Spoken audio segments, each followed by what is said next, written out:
Yes. So first of all, I just want to say thank you all for bearing with us. I feel like, I was in the Teddy Riley and Babyface versus moment of trying to get the right link. Babyface then. I just want to say I was babyface. I'm Lord. just sitting chilling going, Teddy, Teddy. Well, maybe I can play a little something for Exactly. you. So I just want to thank all of you beautiful people for joining us on a Friday afternoon. It is Friday, baby. Yes, We get ready for the weekend. My name is Shanti Das. I am the founder and executive director of Silence and Shame Incorporated. It is a mental health foundation, and we exist to empower and educate communities around emotional health and wellness. And I am just beyond the moon. I feel like I hit the triple double right now. I got Dr. Joy and Spirit on one webinar. We got Joy. The magnitude of what's going on right now. Okay, this takes Black Girl Magic to a whole new level. Okay, when you talk about mental health, these queens are at the top of the game, the top of the food community. So we are honored to have you here. This is the webinar. It's a wellness happy hour. So get your mocktails, get your cocktails, whatever your drink of choices, get your water to hydrate. But we're going to have a good time. And we want to talk about managing relationships and mental health. It's a lot going on right now. So we're going to go a little deep, and then we're going to get light with it and have some fun with it. So let's go. We can go wherever y'all want to go.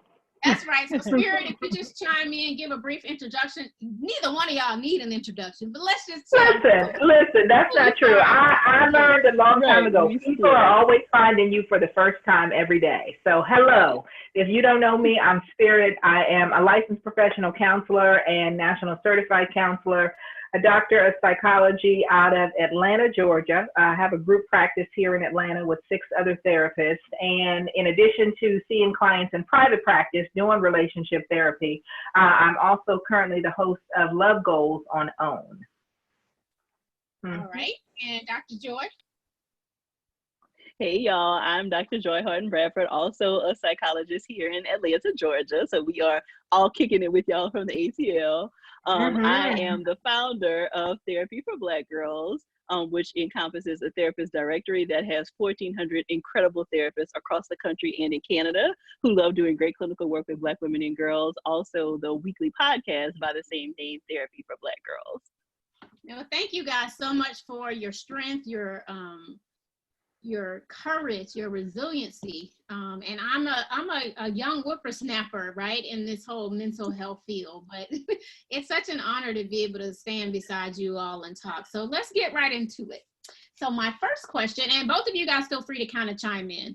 Can we talk about how this pandemic and quarantine has been a lot to a lot of couples and a lot of partners? Sometimes it can be hard to really even find that me time, which, even if you have kids or you don't have kids, when you're around somebody just 24/7, it can be a lot. So, can you talk about how we can find that me time with your significant other or your partner through this quarantine? Yeah, Joy, you want to jump in there? Yeah. So I think it is really important to not be on top of each other all the time. So if you are fortunate enough to have a space where you can give each other space, so if there are closed doors in your living situation, I have been telling people to go ahead and just sneak to the car if you feel like you have to. You don't even have to drive anywhere, but anywhere that you can find a closed door is really, I think, going to be key for you. Because even in a loving relationship, even if you love your partner, you get along well, things are going great, you still need time for yourself. So going in the car or locking yourself in the bathroom, any way that you can find those moments to still capture some time just for yourself, I think is really critical right now. Yeah, I agree. I think part of that is encouraging each other to have that one-on-one time, because even in the greatest of relationships, and my partner and I, like, we're loving being quarantined right now because we have been so all over the place. And especially as a therapist, I call it underwater. I'm locked in for hours a day where I just don't have interaction with folks. So I'm really loving like being plugged in. But I think it's important to have time to get off by yourself, to just kind of figure out where you are in your own body. How are you feeling? What are you thinking about? Are you giving yourself, just you time so that you can find your creative space, so you can find your spiritual space, so you can just get your own footing in what's going on? Because even if you and your partner have been together for a long time, neither you nor your partner have ever been involved in a pandemic.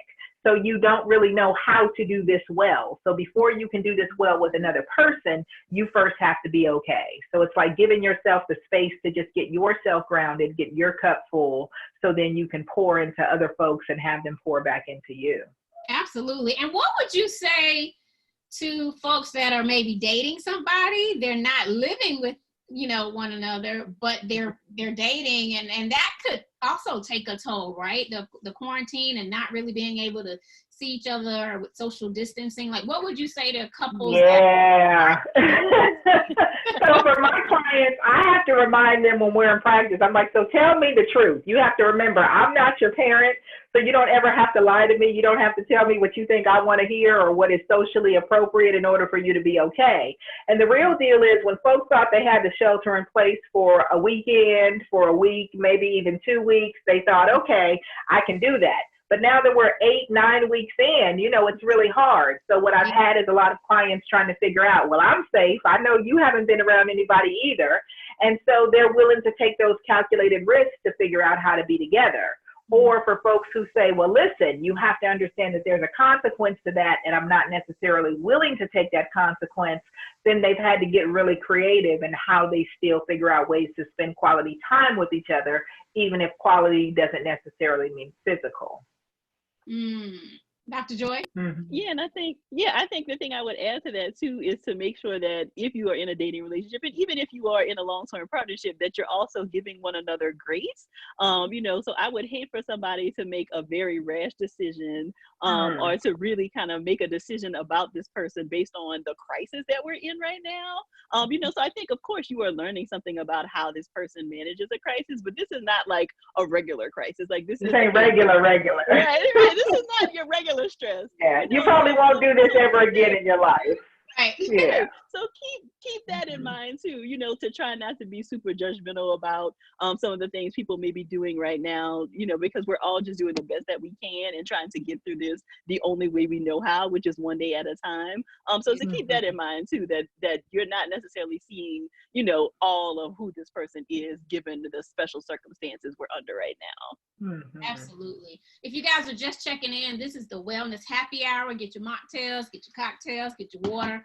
Come on into our living rooms and have a good time. We're talking about managing relationships and mental health.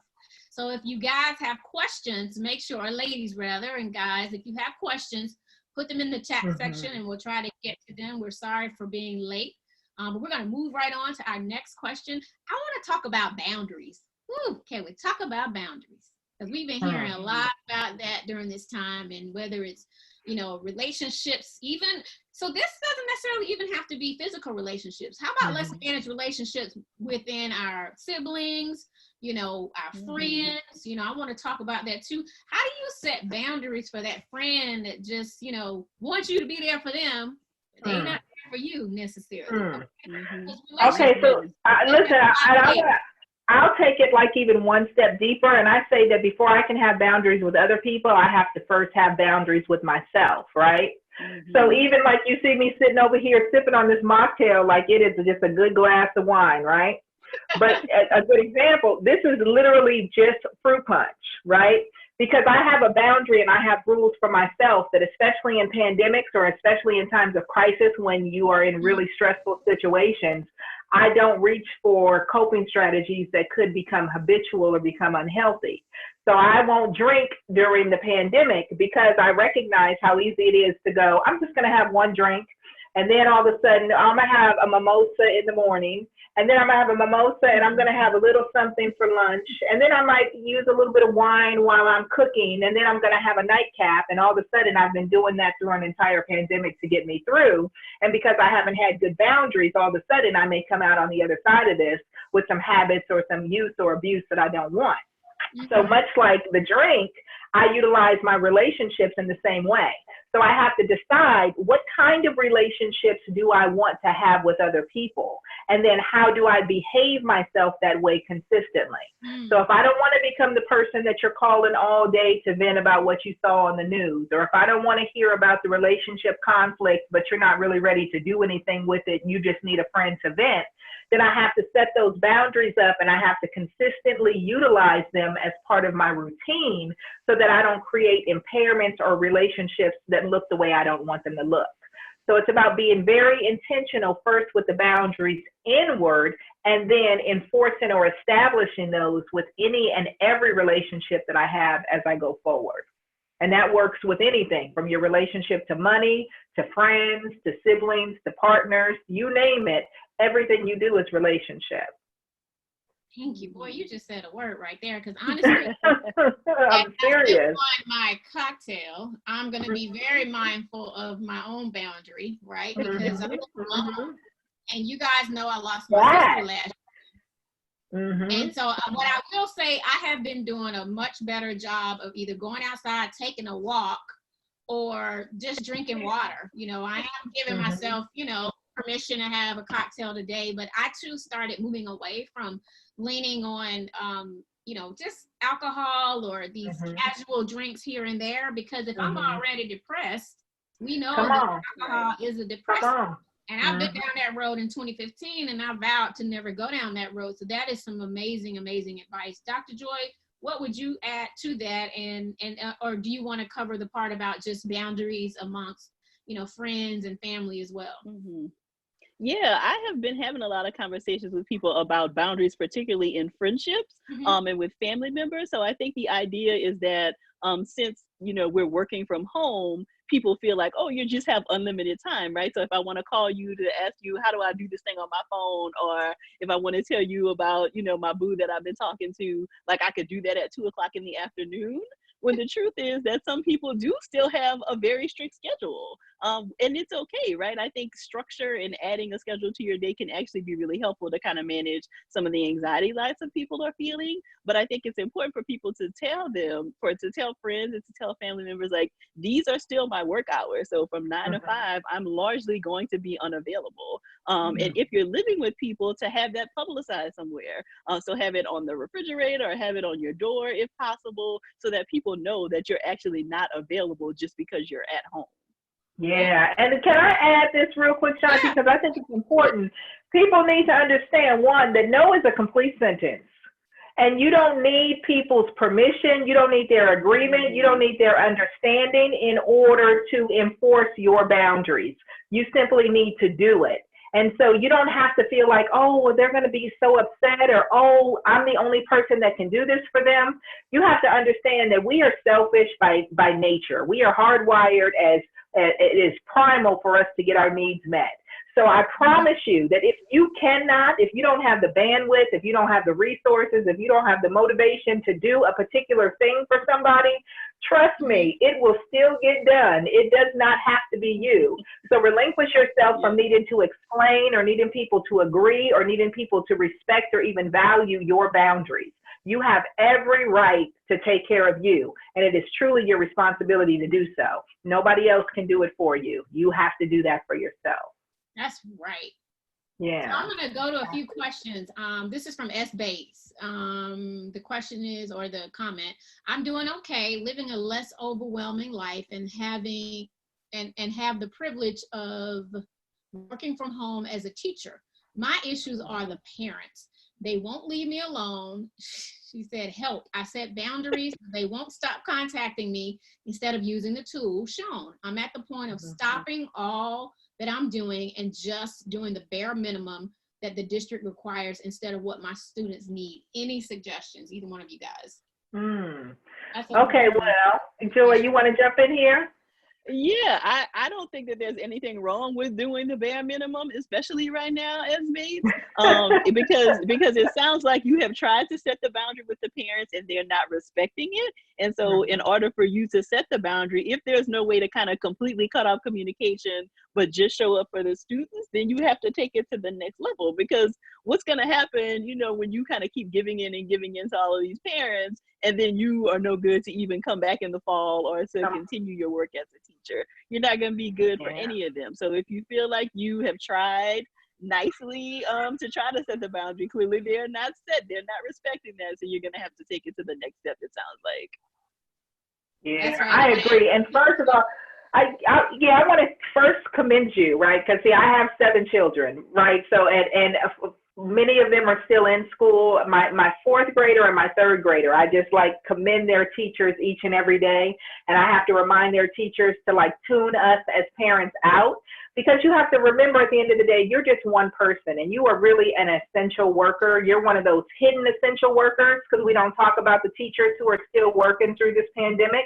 And then you have your own life, you have your own stressors, so you're trying to be a human being and still do your job. And now instead of just dealing with a classroom of 12 or 20 or 30, now you're dealing with them and then all of the parents behind them constantly that don't know how to use the technology, that want to lean on you, that want you to be there at their beck and call, and they don't realize you're one person now trying to deal and satisfy 90. So again, you cannot expect us on the outside to agree, to understand, or to know what's going on with you. You simply have to direct us, put a period at the end of that sentence. My office hours are, these are the applications that you use. Go to the link to do, and then leave all that other stuff alone. Stop feeling inclined to have to go look. Don't look at the messages. Don't look at the questions. Don't look at help. We need you. We're not going to die. The world is not going to fall off its axis. We will be okay. So give yourself permission to be human and allow us to figure it out. Stop enabling us to bother you, because by answering, then we know that you're going to come back. So instead, put that real firm boundary, and then we will figure out how to come to where you're telling us to come to, and we will get in line. You're the teacher. Teach us how to treat you. Okay? Teach us how to treat you. Absolutely. Great advice, Dr. Joy and Dr. Spear. It's not easy. It's not easy. It really isn't. Here's another really great question, and it's layered. How can I cope when stuck at home with my soon-to-be ex-husband, who I served with divorce papers just before the quarantine started? Absolutely no chance of reconciliation. No chance of reconciling. That's a serious question right there. See, to me, the question becomes, the question is, how does she deal with this in the pandemic, right? You just got served, and now you sheltered in with the person that you said, I no longer want to be with you. And we ain't never, ever, ever going to get back together. Okay. To me, I get it. So to me, the question becomes, did he know that they were coming, or was he blindsided by them? Because we have to have a conversation about coexisting. If the reality is he's not going to leave now and you're not going to leave now, which those are always options. We're required to shelter in place, but that doesn't mean put yourself in unsafe environments. So if it's really killing or diminishing your mental health and wellness, or his mental health and wellness, then you guys may have to figure out, one of us or both of us is going to have to leave this space that we're in. I have a lot of couples who are going through separation during this time, and they're staying in Airbnbs, or they're staying in long-term temporary housing, or they make the decision to go with family members and quarantine in a certain part of the house. So if you're one of those folks and you say it's just that uncomfortable and you have to figure out what to do, then do what you need to do for yourself. But if you guys need to sit down and have a come to Jesus conversation about how are we going to cohabitate while we're sheltered in place, working to then disengage and uncouple, then perhaps you need to put some plans in place. And I would say now would be an excellent time for you guys to get a therapist in your mix, right? To go through couples counseling, because it's not just about putting relationships back together. It's about how to make a relationship what you need it to be at any point in time. So you guys may want to have a couple of great sessions with a therapist so that you can figure out some ground rules for how to navigate or cohabitate under the same roof. And in essence, you're moving to a roommate plan where there still are a lot of feelings. But understand, you still got to do that work, because a legal divorce is not an emotional divorce. So that work is going to have to happen anyway. That's a great point. Dr. Joy, do you want to add anything, or you want me to go to the next question? Yeah, you can go to the next question. Those were great points. Okay. So the next one is, Leslie says, generally I'm coping well. My challenge is coping with supervisors who have zero empathy and unrealistic expectations while I'm trying to do work with my clients and their challenges. How do you all recommend dealing with relationships with such supervisors? Mm-hmm. Go, Joy. So Go. these are the supervisors that were likely very difficult to deal with even before we were all sheltering in place. And so now that they don't even have you kind of underfoot, so to speak, now they are kind of ramping up in the supervision because they are likely feeling anxious. They're wondering, are you really doing the work that we said that you're going to do? So my encouragement for you would be to not take that on as your personal issue and recognize that that is likely your supervisor's issue.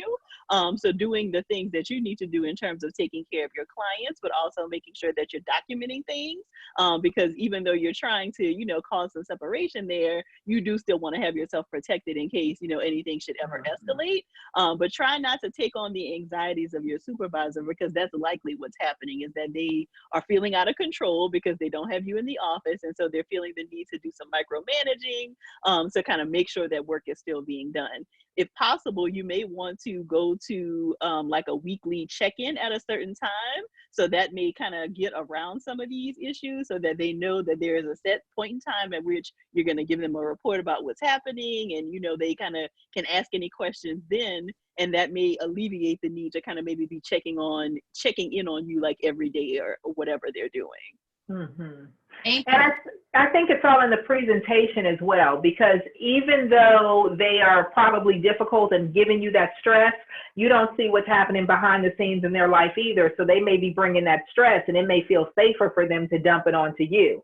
So they may not be able to act out that in their lives with their partners or with their children or in other places and spaces. And they feel like as a person of authority, they can come and give you that irritability or that anxiety.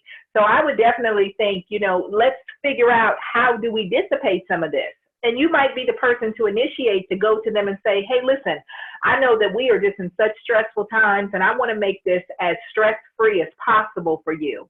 So what would you need me to do in order to help make this a little smoother for you? Would you like to have like a weekly meeting? Or tell me what activities you would like to have me complete each day so that I can let you know that those are taken care of, because I want to be one less thing for you to have to worry about.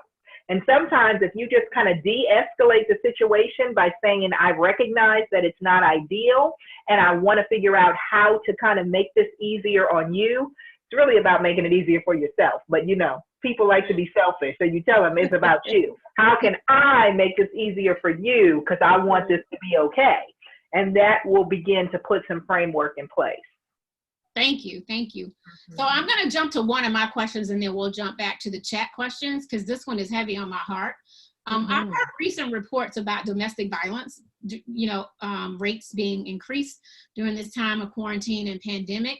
Do you have any advice for couples that just, have this heightened level of stress and anxiety, and they may be, taking out their stress on one another? And do you advise couples therapy, or what would you say to anyone that's experiencing that right now?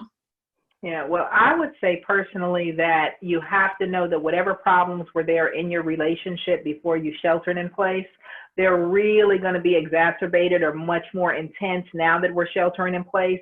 And as people become more irritable, as more insomnia sets in, as more fear and angst and unknown and worry set in addition to all the things that are still happening, because remember, life is happening beyond COVID-19. So we're still dealing with, the unfortunate things that we're seeing that's happening in the news. We're still dealing with the crises and figuring out how to make ends meet and the uncertainty of our jobs and all these other things. And so what I would say is those problems need to be addressed. And whether you can do that with a partner or whether you need to do that individually, therapy is absolutely the way to go if it's possible for you to do right now. But you also have to know where your limits are. And so if you recognize that you are in an unsafe environment, this may be the time for you to really have to consider creating a safety plan and thinking about making some plans to leave. There are a lot of people who are sheltered in place who are unsafe, who are in abusive situations. And abuse is not always just physical. Sometimes it's emotional, sometimes it's social, sometimes it's financial, sometimes it's spiritual.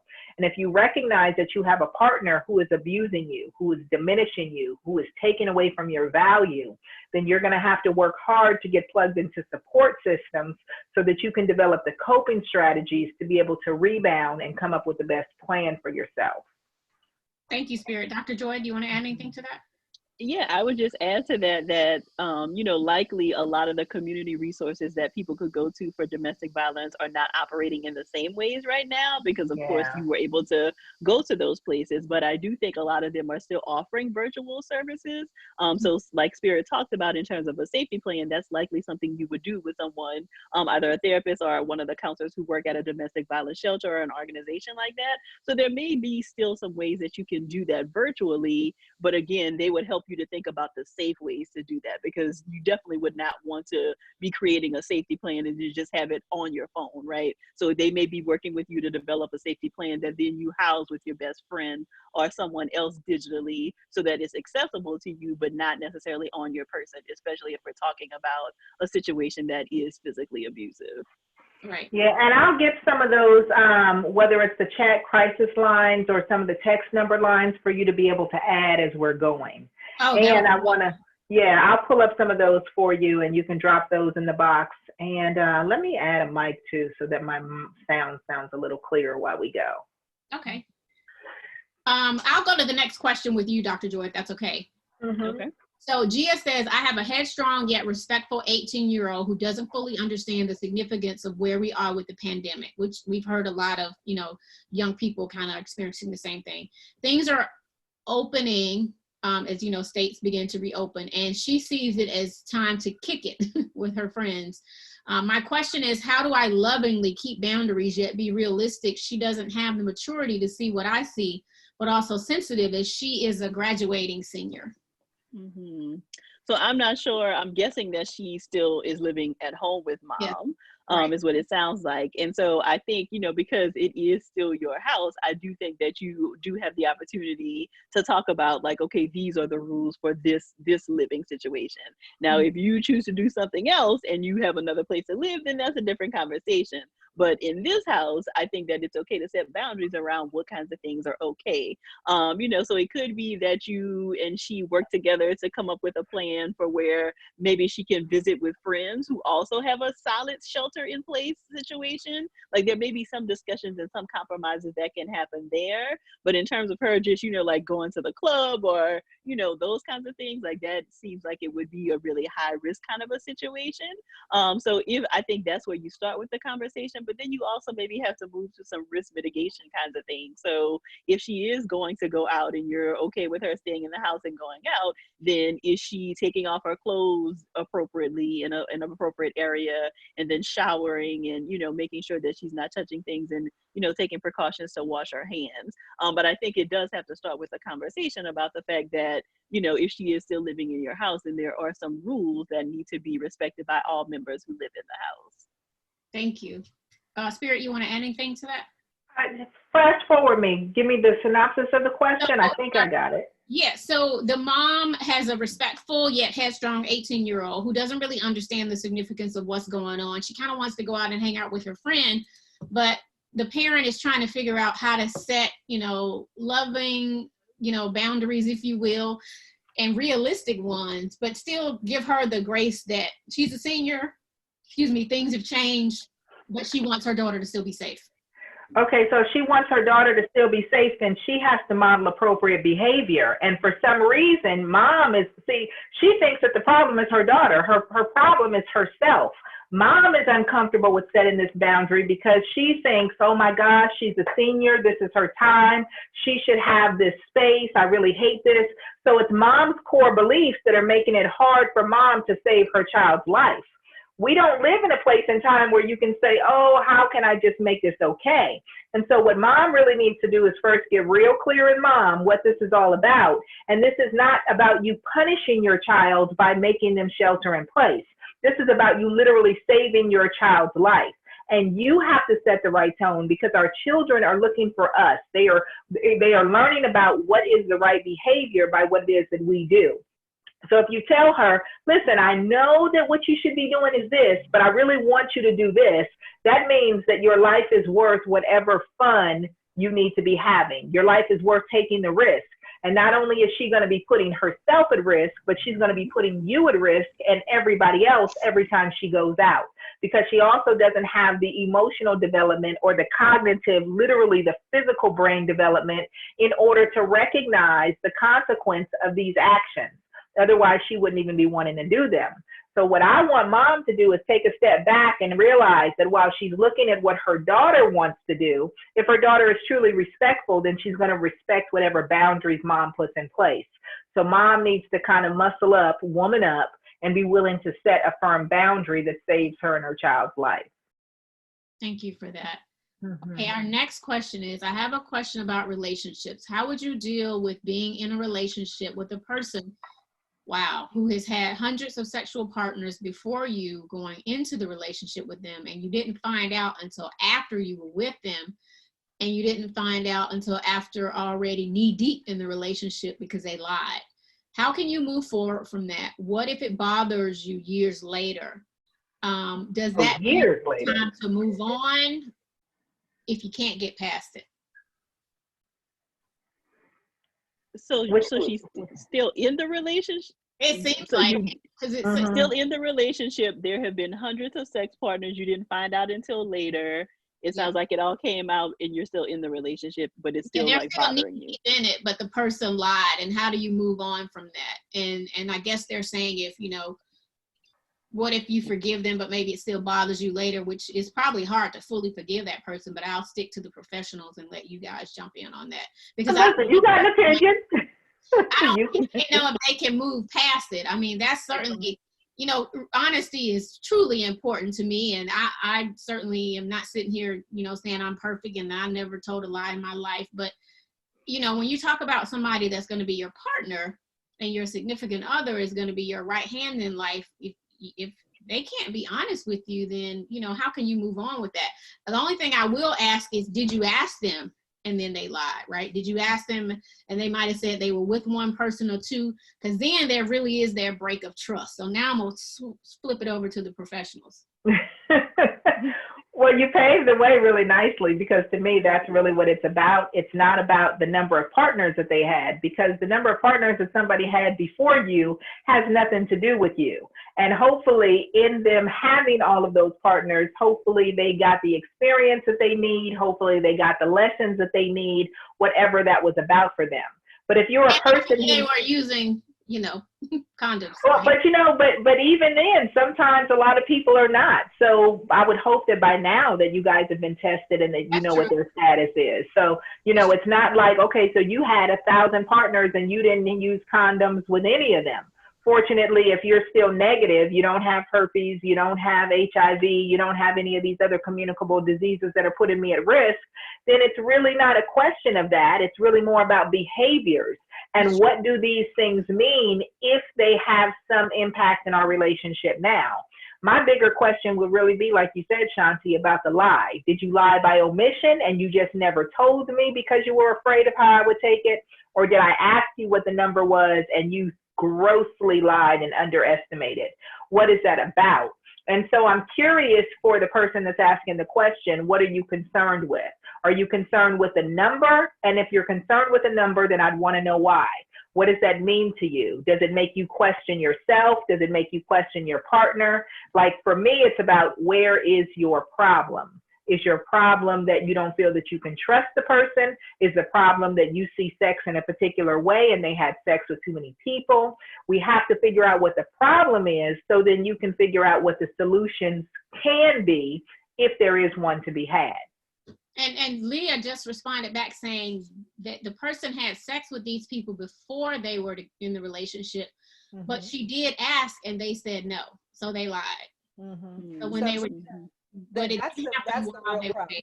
That's the real problem for me, because what you do in one place, you will tend to do in others. So I would be curious, what is it about our relationship that you didn't feel that you could show up honestly in? And is this a question of your character? Do you have a history of lying? And if you've lied about this, then what else have you or might you lie about as we go into relationship?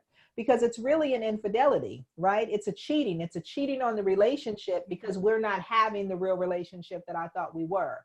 It looked like one thing, but it turns out that it's totally different. And I can't be comfortable in that kind of situation. So I think that this is probably going to require some good couples counseling, at least a couple of sessions to work through, to hear each other and to see if there are some solutions that you can come up with. Especially if that was if you find it's the only violation, are you willing to let this entire relationship go because of that? Or is there some way to learn how to trust each other again in a pathway forward? Thank you. Dr. Joy, you want to add anything? Yeah, I would just add that the moving forward piece also largely depends on what his actions have been since then. So you said that this has been some years, and it sounds like you still are struggling with it. So it sounds like maybe there hasn't been any counseling, which I would also echo as Spirit mentioned. But the moving forward really depends on, has he kind of apologize for not telling the truth? Has he been honest since then? Right. How did you find out, right? Right, yeah. Did he finally tell you?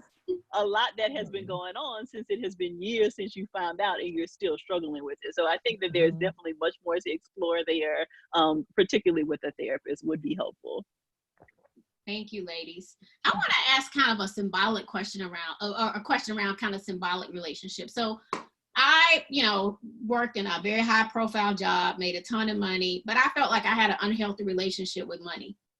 And right now, with everything that's going on through COVID-19, can you give people any recommendations on their own personal relationship with money and how they understand, you might need to put some money away right now. Now's not the time to run back out to Greenbrier and get. Oh, we're not getting the new Jordans this week. No, we're not getting new TVs and new guns and new PlayStation. It happen again in the fall. We don't know what's going to happen with the vaccine. So I just want to talk about a few of those symbolic relationships, if you will, in our lives and how we manage those. So any advice about that?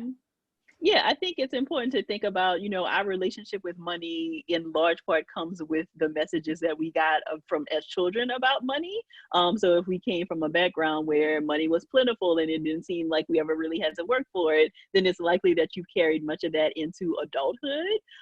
But on the other side, people who have struggled financially as children can tend to hold on to money really tightly, right? So being very judicious in terms of what they're spending, which could cause some issues as well. The other thing I think that you want to pay attention to is that for a lot of people, shopping is a stress relief, right? And so just like Spirit talked about being mindful of, alcohol and other substances right now, shopping is something that you also want to pay attention to, because I think for a lot of people, just mindlessly surfing on Amazon or on the Target website or wherever is something that you're using to manage your stress.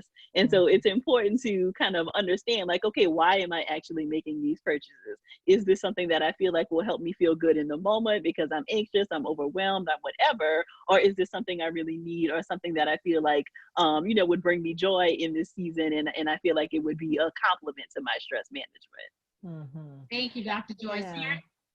I'm real big on beginning with the end in mind, right? So when I'm working with clients, I love to ask them, so where do you want to land, right? If I look at you a year from now, or 5 years from now, or 10 years from now, or what is the ultimate goal here? And then I believe that we just simply work backwards. So if I have a client who says, well, I don't really have an end in mind. Okay, well, then let's talk about how you see money, because money goes back to your core beliefs. You have some people who say, well, tomorrow is not promised. I didn't have a lot growing up, and so I just want to live every day and really enjoy myself. And then you have people who say, well, listen, I don't want to be working for somebody for the rest of my life. So I know that I want to have something put away so that I can feel comfortable.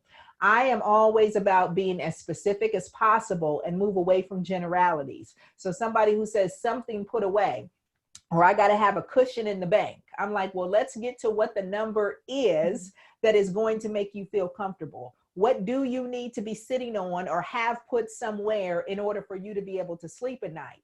And let's be very aware about what your life looks like so that you can be intentional about that. If you know that you give $100 a month to your sister and you give $400 to your mom every so often when the car breaks down or because she needs something, or you know that every time you turn around, you slide $40 or $50 to the kids, or you know that you give a certain amount, Let's be realistic about what your life looks like, so that if you're trying to get to a place, we come up with a plan so that you have a clear pathway to it. And it's important to have a pathway, because if we try to go from, I'm all the way over here and I expect to swing over here in one leap, you may do it if you're lucky, but you may not stick with it either. So if all of a sudden you got this stimulus check and you go, you know what, I'm not used to having $1,200 free dollars, I'm going to put $1,000 up. But you know that the reality is that your lifestyle is going to require you to spend that. Then let's not take $1,000 and put it up for you to then start feeling bad about yourself in 3 or 4 days when you got to take 20 out or 100 out or 500 out, because your life is not set up for you to have that. But by the same token, let's figure out what we need to put in your life in order for you to then be able to get to that 1,000 and actually have that 1,000 sit there like you needed to. So it's about beginning with the end in mind and figuring out a clear plan that's going to support you not only being able to hit the goal, but to sustain it. Absolutely. Thank you. Great advice, ladies. I also want to ask, what are some fun ways that couples can reconnect during this time? Because, you know, again, especially if you have kids and you both have kids, and the routine. Date night isn't what date night used to be, and the baby's crying, and the homeschool isn't done, and your mama calling, or this person calling. Like, what can we do, ladies, to still have a good time and try to create some sense of normalcy, you know, and rekindle maybe that passion a little bit, so you don't always have to schedule a date night, but have a good time while we're in quarantine? Somebody said a pick. You said have a good time, and I started smiling already, because I've been thinking about different ways. Every day I'm like, how much more fun can I have? And I really think that you have to go at this with an innocent, curious, experimental mind. If you're really fixed on what something has to be, then you're going to miss out on wonderful opportunities for what things could be. So sometimes you have to be able to steal that kiss in the middle of trying to figure out how to get that homework problem done for the kids. Sometimes you're not going to be able to lay up and have that intense date night, and you're going to be able to have to reach over and touch your partner's hand while the baby is squishing the both of you, right? But it's really about remembering that intimacy is really about having an experience between two people that feels incredible. And those are about stolen moments. Those are about getting to know your partner beyond the work, getting to know your partner beyond the responsibilities. It's about how do you connect with the person that's in the body that's sharing this experience with you. And if you can figure out ways to do that, whether it's reading together, whether it's talking about something that you saw, whether it's asking your partner about what they saw, whether it's sitting on your front stoop while your kids are outside playing, whether it's going for a walk, whether it's helping to cook dinner, whether it's washing their back while they're in the shower, or throwing their towel in the dryer while they're in the shower. It's how many different ways can I plug into you and have you plug into me, so that we can have all of these tiny little moments of intimacy between us that add to us just feeling incredibly bonded and connected. And that's what you want to be looking for. How can we bond and connect and do that over and over and over as many times a day as we can in this relationship? I love that. Dr. Joy? Yeah, and I think, you know, taking this time to be creative. I've seen lots of people talk about really embracing things that they enjoy doing as children now. I think that a lot of us feel comforted by those kinds of things. So whether that means breaking out the coloring books or opening up a pack of Jacks. My family, we went around the neighborhood on a bike ride, which is something that we typically wouldn't have time to do. So I think being creative and not necessarily thinking that it has to be grand gestures, because it doesn't need to be a fireworks display in your backyard or those kinds of things. It can really just be those small things, and kind of taking the time to be creative and making sure that you're connecting with your partner. Thank you. Thank you. So it's 6 o'clock. I know we came out a little early, but I'm going to be respectful of these ladies' times because it is Friday night. So we'll take a couple more questions and then we'll close out. And just so you guys know, we are recording this, so this will be available later on the Silence to Shame YouTube page for everyone. So Leah says, do you feel there is power in friendship accountability to aid in healthy personal growth? Say that again. Power in friendship accountability. So like, do you expect your friends to kind of be there for you, or maybe if you create this accountability group, you know, is that good to aid in personal growth? Because I know for me, you know, I have accountability partners, people that check in on me to see, you know, if I'm working out, if I'm exercising, you know, just certain things that kind of we talked about that they know that I need help with, especially about living here on my own.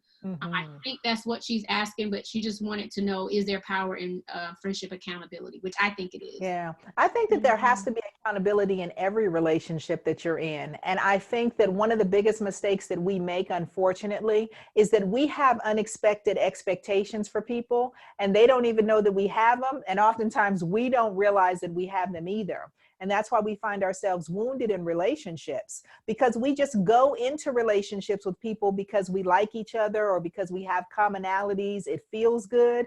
And we just keep doing it. But we never really talk about our relationship. We never really talk about why I'm connected to you, what I like about this, what are you needing out of this? Are you getting what you're wanting out of this? We just kind of drift in and out of these relationships and they ebb and flow. But I think having that accountability to say, listen, this is what I want in our relationship. I want you to hold me accountable to these things. Tell me about what you want in this relationship. How do I hold you accountable? Those kinds of things are always about growth, because every relationship that you're in is literally a reflection of you and where you are on your journey. So if you take a look at your friends, if you take a look at your partners, if you take a look at your children, if you take a look at your money, if you take a look at your religion, I don't care what relationship it is, it's reflective of you because you're choosing it, you're keeping it, you're behaving in it. So what do your friendships say about you? And if they're not saying what you want them to say, what changes do you need to make in you and how you're showing up in order to have the experiences that you want? Thank you, Dr. Kitty. Yeah, I think the relationships that we have with our friends are incredibly powerful. I mean, I don't think that we give enough credit and enough intention to the relationships that we can have with peers and friends in the same ways that we do with in romantic relationships. But they can be incredibly healing. You can learn tons and tons about yourself and how you show up in relationships through the ways that you show up in your friendships. Like your friendships can reflect back to you how you are showing up in the world. And so I think that there are not even as many relationships that you can have that would be more powerful and more healing than the friendships that you can have. So I would encourage you to really invest some time there. Because remember, friendships are the families that you choose for yourself, right? Those are the sisterhoods and the brotherhoods that you didn't have to have these people around you, but they inform your life and they show up in ways and places and spaces in intimate ways that even family members don't. So remember that your friendships are the families that you're choosing for yourself. Absolutely. Dr. Joy, I'm going to throw this to you real quick because I think it's appropriate for you. How can I find a good therapist, and how do I know this is a therapist for me? Yes. So there are tons and tons of places. So of course we have the therapist directory on the website at therapyforblackgirls.com. But there are other therapist directories. So Open Path Collective, Psychology Today, Melanin and Mental Health, Therapy for Black Men. Like there are tons of places that you can find a therapist. But I think finding the one for you is going to be the key piece there. And so you do want to make sure that you are, one, doing as much research as you can about your potential therapist. So lots of therapists have websites and videos, social media presences, so you can get to know a little bit about who the therapist is, how they work, what kinds of concerns they treat, because that is going to be critical. So you don't want to just choose your therapist based on their personality, because they can have a great personality and maybe y'all would be great friends, but they might not be the best therapist fit for you. So you do want to make sure that they have training in the specific area that you're coming into therapy for. You also want to pay attention to whether you are going to be trying to use your insurance, because sometimes people get really frustrated. They find like the perfect therapist they think for them, and then they realize that the person doesn't accept their insurance or is not in network. So make sure you do your research on that end as well. And also do not be discouraged, even though I know it can be a really, really difficult process. Don't be discouraged if the first therapist that you meet with is not the therapist who is going to be the best fit for you. So I often talk about, finding your good therapist, just like you find your best pair of shoes, right? If you are a size 8.5 and you try to put it on the size 5, it's not gonna fit. Even though you love the shoes, it's just not going to fit, right? And so you have to make sure that you are giving yourself an opportunity to get to know your therapist, but for them to also get to know you. And if your intuition tells you, this just doesn't feel like this is going to be the fit for me, then pay attention to that. It's okay, even if you have shared lots and lots with this therapist. Unfortunately, and again, I know this is the hard part because people don't want to have to start over, but you may have to visit a second or maybe even a third therapist before you find the therapist who is actually going to be the best fit for you. Absolutely. Sometimes I say it's like dating. You got to keep swiping. Listen. I say it's like having a specialist, because sometimes when you're working on one thing, you move to a different part in your therapeutic journey or in your life, and that therapist still, you outgrow it. You outgrow that relationship. It's not the right fit, or somebody else may have more specialty, more competency, and they could be more effective in that part of your healing. So I have no problems collaborating with other clinicians. And I'll tell my clients all the time, when they get to a certain thing, if there's somebody else that I think would be better suited to help them in that journey, there's nothing wrong with saying, this might be the right time for us to part ways, or this might be the right time for you to do a collaboration of care, where now you go work with this therapist on these specific issues. And then when we feel that there's the right handoff, then perhaps you come back. There's nothing wrong with that. So you have to see us therapists like you see doctors, whether it's your primary care provider, and then you have a gynecologist or a podiatrist or somebody who specializes in osteopathic medicine. There's a lot of different people who have different competencies based upon what you need. So don't be afraid. You're not going to hurt our feelings. We love you, but we're not here about us. We're here about you. So you utilize us as tools to get what it is that you need to drive your life in the direction that you need it to go. Amen. All right, we're going to take one last question, and then we're going to have you guys leave us with some parting words and info on how we can follow you and support both of your wonderful organizations and practices. So, and I may be butchering this name. Please forgive me if I am. It's only from a place of love.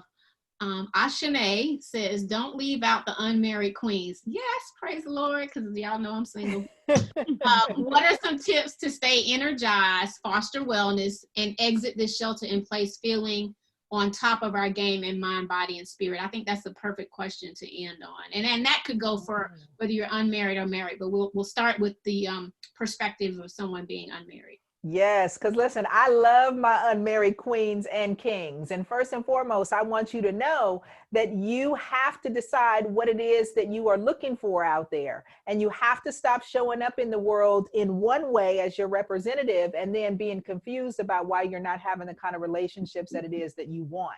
I tell clients all the time, you know, if you are a person who is highly sensitive, very emotional, needs a whole lot of cuddling and bonding, don't go out into the world acting like you are super independent, couldn't care less, don't need a whole lot, and you're very low maintenance. Because the places and spaces that you're going to be in and the people that you're going to attract are going to be attracted to the person that you're saying that you are. And then you'll get into relationship with them and you will feel very unfulfilled, because the warm, fuzzy, needy person that you really are over here is dating somebody that's attracted to this cold, callous person that don't need a whole lot over here.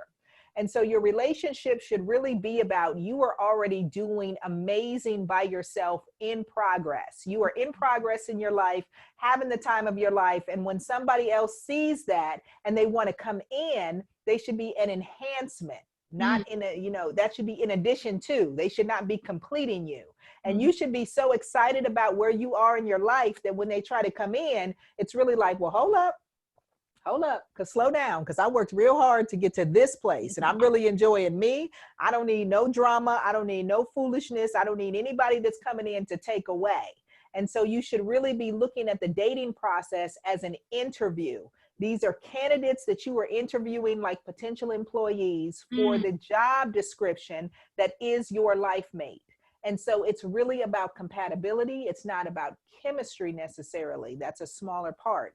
So I would say utilize this time to really learn who you are, where you are, and learn how to date. There is a science to dating. There is a science to love. There is a science to sex. Utilize all of this time so that you will be a very skilled, very sophisticated person out there. So when the time comes to go back out, you will choose wisely, and you will have a very enriched, very exciting dating life until you meet the person that's supposed to be your life mate, as opposed to being exhausted, frustrated, and looking at having to date somebody like, oh Lord, I ain't trying to do that again. Where's my remote? Because I ain't going back out there.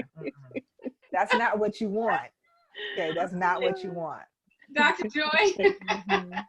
Yeah, and I have been telling people, if you find yourself in this situation where you feel like you have these extra bursts of energy and there are things that you feel like you want to work on in terms of personal development, then by all means do dive in. Look at the different books on Amazon. There are great podcasts that you can listen to. Like, find the information that feels like the place that you need to go in your life. But if in this process all you are doing is getting from one day to the next and surviving, then that is also okay. So I don't want people to get caught up in feeling like they have to, it's kind of like the memes where people say you have to have an LLC when we come out of this in your new novel and all that Read stuff. foreign languages. All of that stuff. Like, if you find yourself wanting to do that and that makes you feel calm and centered in this process, then by all means go for it. But if you are also just existing and kind of getting from day to day, then be okay with that too. There is no comparison in terms of how we are all doing this thing. So make sure that you're giving yourself grace in this process as well. And Dr. Joy, final words, and how can we find you? I know everybody knows who both of y'all are. We're gonna let you repeat it anyway, just in case. We will repeat it. Yes. I think, again, be kind and gentle with yourself right now. Remember that we are all just doing the best that we can to get through this together and alive. You can connect with me across social media at Hello Dr. Joy. I'm at Hello Dr. Joy across social media platforms, and you can visit the website to find all of the resources at therapyforblackgirls.com. Thank you. In spirit. And I would say, no matter what, remember, you still get to decide what kind of day and what type of experience that you want to have. Joy is always to be found, and I don't mean Dr. Joy, but your personal joy is always to be found. So focus on the things that make you happy. Make sure that you are taking care of yourself. Make sure you're taking care of your loved ones. Please do not forget the mental health and wellness of the children in all of this. Oftentimes we think, well, they're young, they're kids, they don't know, they're not being affected by all this. But I want you to recognize that half of all mental illnesses develop before the age of 14, 75% before the age of 24. And so if you are not in therapy right now, if your children are not in therapy, if you've never thought about what it is to be in therapy, now is absolutely the right time for you to consider having us alongside of you in this journey to support you through these days, to help you find your joy, to help you find your best life, and to make sure that you come out of this thing absolutely 100% intact, feeling good, and ready to go. Understanding that you are living every day. So even today, you get to decide what you want it to look like. Amen. And quickly, any book recommendations? Someone just asked that really quick. One or two. Anything you're reading? We have a whole list. Okay, so good. all of the podcast guests are recommend books. So you can find that at therapyforblackgirls.com/Amazon. And there are tons of self-help, digging deep personal development kinds of things there. So y'all go to therapyforblackgirls.com. You need to go there anyway. It is amazing. It's up on our page as a resource. I am Shanti Das. I'm the founder, as I mentioned, of Silence to Shame. There would be no Silence to Shame if there was no Dr. Joy and Dr. Spirit. Again, I'm a newbie in this space, but I have devoted my life to educating and empowering communities, particularly communities of color, around emotional health and wellness. I have been very vulnerable of sharing my story. So I would ask that you follow me on my Instagram page at ShantiDas404. I talked to Common this week. I talked to Swiss Beats, and I talked to a young man named G Herbo. He's a rapper out of Chicago, extremely successful right now, only 24 years old. Y'all, we had 70,000 people watching us today from his page, talking about, his album is called PTSD. Let me tell you, we are out here saving lives, and it is a complete honor to do this work.